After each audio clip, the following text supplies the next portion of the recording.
Hello guys, कैसे हो? You watching MKC15 academy. आप लोग MKC15 अकेडमी के प्लेटफॉर्म पे हैं। चलिए स्टार्ट करते हैं आज का वीडियो। तो आज का वीडियो जो है वो है पेपर 8 और ये हमारा फाइनली लास्ट है। मैं भी फ्री हो गया आप लोगों को बता करके। अब इसके बाद इस प्लेटफॉर्म पे सिर्फ पीसेस के लिए मैंने बताया था पहले कि बहुत सारे ऑसम कोर्स डेवलप करने वाला हूँ मैं, खास करके जिसके लिए आपको बहुत ज़्यादा पे करना पड़ता है। यूट्यूब पे ऐसे नहीं है जहाँ पे रॉ वीडियो मिलता हो। मैं आपको एकदम टिपिकल रॉ वीडियो दूंगा जो कि पीसीएस के एग्ज़ाम के लिए बहुत इंपॉर्टेंट होने वाला है। ठीक है, अगर आप चाहे तो इसको कनेक्ट कर सकते हो, सिर्फ एनयू के लिए नहीं। एनयू के लिए तो मैंने सिर्फ ज्योग्राफी ऑप्शनल और प्रैक्टिकल के लिए वीडियो बनाया है, लेकिन आने वाले टाइम पे इसके ऊपर करंट अफेयर के बहुत ही ऑसम कोर्स आने वाले हैं जो कि हिंदी मीडियम इंग्लिश मीडियम दोनों के लिए काफ़ी फ़ायदेमंद होगा। लास्ट पेपर जो है वो प्रैक्टिकल ज्योग्राफी पेपर 8 है, यानी कि प्रैक्टिकल नंबर 6 है। क्या जरा समझ लेते हैं कितने सारे क्वेश्चन आने वाले हैं इस पे सबसे पहला जो क्वेश्चन आने वाला है उसको बोलते हैं स्पेयरमैन रैंक कोरिलेशन कोफिशिएंट। क्या है ये? Spearman rank correlation coefficient. ये दो तरह से होता है। एक जो होता है नॉन रिपीटेड, ठीक है, जो रिपीट नहीं होगा, और दूसरा जो क्वेश्चन होता है वो रिपीटेड होता है। एक क्वेश्चन कौन सा होगा? Not repeated. दूसरा कौन सा होगा? रिपीटेड होगा। तो इसका मतलब कि इस क्वेश्चन में ध्यान से सुनना, सबसे ज़्यादा हार्ड यही है। अगर ये समझ में आ गया तो उसके बाद समझ लो कि सब कुछ क्लियर हो गया। आप मतलब गंगा नहा लिए, आप पार हो जाओगे उस साइड। आपके फिर मार्क्स बहुत अच्छे आने वाले हैं। लास्ट पेपर पे ही सारे बच्चे फंसते हैं, समझ लीजिएगा। इस पे एग्ज़ाम में स्पेयरमैन रैंक कोरिलेशन तो आएगा ही, कॉफिशिएंट आएगा ही आएगा, लेकिन हो सकता है या तो ये आ जाए या फिर ये आ जाए। इन दोनों में से कोई एक आएगा। ये दोनों अलग इंडिविजुअल टॉपिक है, फिर से समझ लो प्लीज़।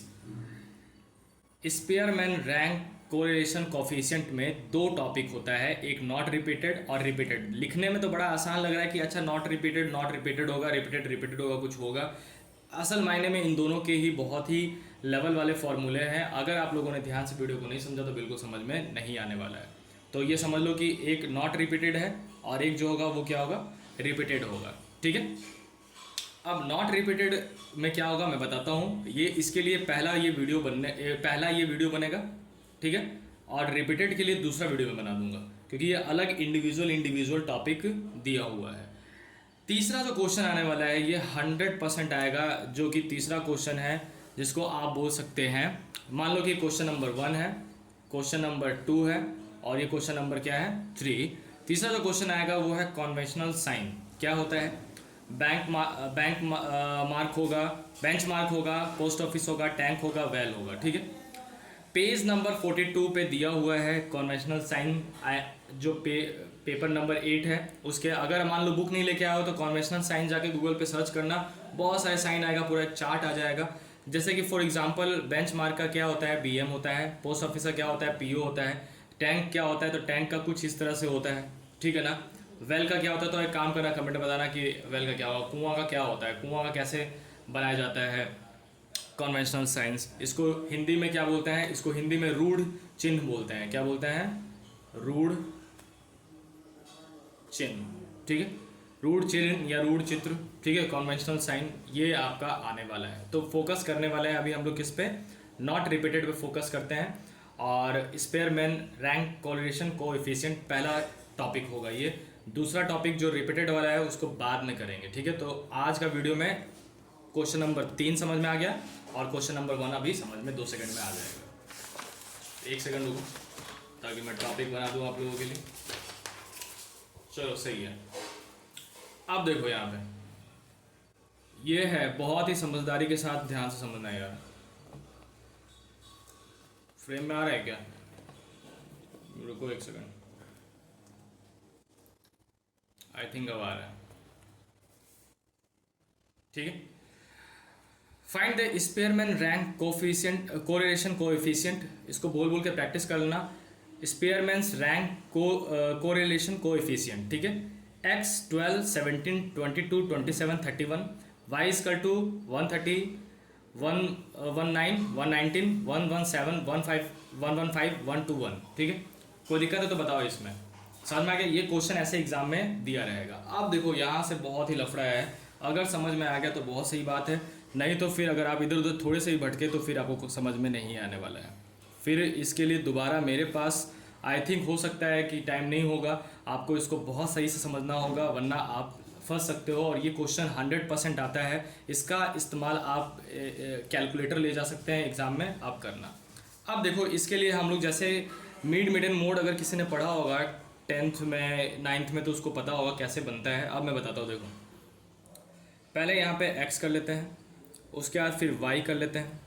जैसे जैसे बता रहा हूँ बस उसको समझना है। R1 R2 D equal to क्या होता है, R1 माइनस R2 होता है, और एक होता है D स्क्वायर। किसी को कोई दिक्कत है यहाँ पे?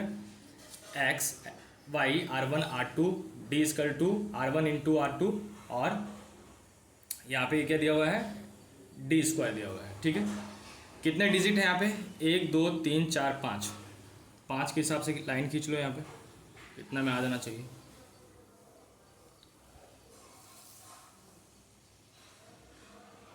हमेशा लाइन ज़्यादा ही खींचा है मेरे से।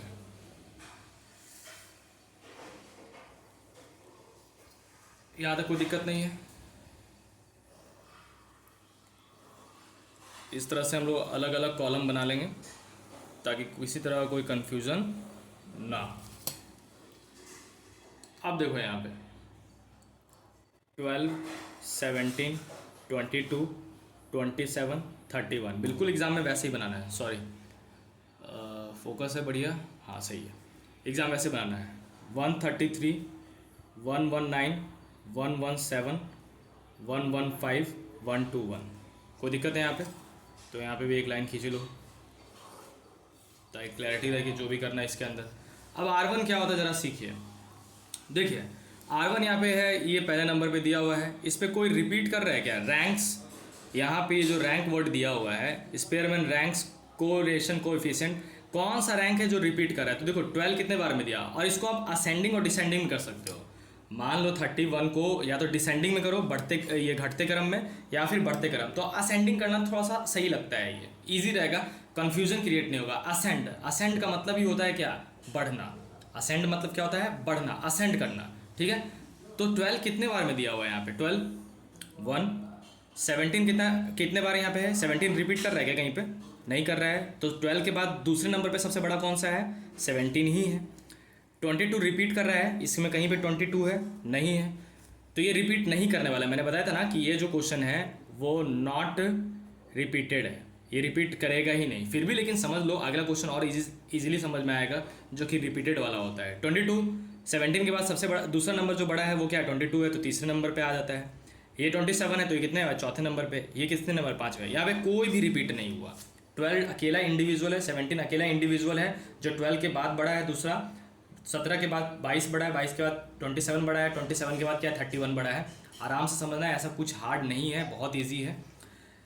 कोई दिक्कत है? ये नॉट रिपीटेड वाला है, याद रख लेना, याद रख लेना यार। ये मैं लिख देता हूँ यहीं पे, नॉट रिपीटेड, ये रिपीट नहीं होता है। ये क्वेश्चन नॉट रिपीटेड वाला है, स्पेयरमैन रैंक्स कोरिलेशन कोएफिशिएंट। अब R2 कौन सा है? ये y वाले के रिस्पेक्ट में 1 1 3 रिपीट हो रहा है? नहीं। ये कितने हैं? 1 सबसे असेंड में है, सब मतलब कि असेंड मतलब सबसे छोटा दिया हुआ है। उसके बाद फिर 199 कितने नंबर पे दिखाई दे रहा है? तो 199 17 से बड़ा है, 15 से बड़ा है, लेकिन इससे छोटा है, यानी कि सबसे बड़ा जो है वो 5वें नंबर पे वो ये दिया हुआ है। ठीक है, तो ये 5वें नंबर पे हो जाएगा। ये समझ में आ रहा है कि नहीं समझ में आ रहा है? देखो यहाँ पे असेंड था तो सब असेंड मिल भी गया था, लेकिन यहाँ पे असेंड नहीं मिल रहा है। 13 के बाद कितना बड़ा होगा? 13 के बाद 15 ना होगा? 13 के बाद थोड़ी ना 19 होता है। ठीक है, और 13 के बाद सबसे उसके बाद जो बड़ा होगा वो 15 होगा। 15 के बाद क्या होगा? 17। तो 13 तो हो गया। दूसरे नंबर पे कौन सा होगा? दूसरे नंबर पे ये होगा। तीसरे नंबर पे कौन सा होगा? तीसरे नंबर पे ये होगा। ये चौथे नंबर पे होगा। और 21 कितने नंबर पे होगा? 5वें नंबर पे। क्या कोई दिक्कत है तो बताओ। कहने का मतलब ये है कि 13 के बाद दूसरा नंबर पे बड़ा कौन है? 15, लेकिन असेंड में है। ये क्या है? असेंड में, लेकिन कोई रिपीट नहीं हुआ है। अब देखो D इक्वल टू, समझ में आ गया होगा, पीछे आगे करके पॉज करके समझ लेना। 13 के बाद 13 नंबर 1 पे है, दूसरे नंबर पे कौन है? 15, तो ये दूसरे नंबर पे आ गया। 19 17 तीसरे नंबर पे, 19 और लास्ट में 21 सबसे बड़ा है। D इक्वल टू क्या होता है? R1 minus R2। तो इसको इससे माइनस करेंगे तो कितना होगा? मतलब R1 R2 को माइनस करेंगे कितना होगा? 0। इसको इससे माइनस करेंगे तो कितना होगा? -2। इसको इससे माइनस करेंगे तो कितना होगा? 0। इसको इससे माइनस करेंगे तो कितना होगा 2, इसको इससे माइनस करेंगे तो कितना होगा 0। डी स्क्वायर मतलब क्या होता है, इसका स्क्वायर, तो 0 का स्क्वायर आपको पता ही है। इसका स्क्वायर करेंगे -2 का स्क्वायर कितना होता है 4 हो जाएगा। इसका स्क्वायर कितना होगा 0 होगा। बहुत ही आराम समझा रहा हूँ यार, समझ लेना प्लीज़, बहुत एनर्जी लगता है। 2 यहाँ पे कितना होगा 4, यहाँ पे कितना होगा 0। समेशन डी स्क्वायर, इसको सिग्मा भी बोलते हैं, इसको समेशन भी बोलते हैं। डी स्क्वायर इसकल टू कितना दिया हुआ है, इसकल टू दिया हुआ है 8। पूछो कैसे, 4 और 4 8 हो गया, कोई दिक्कत है। अब यहाँ पे फॉर्मूला आता है, तो ये कौन सा था, नॉट रिपीटेड था। तो नॉट रिपीटेड के लिए क्या होता है आपका, Spearman rank correlation coefficient is given by, ये जल्दबाजी में हो रहा है, ठीक है, dash ranks are not repeated, okay, so we can apply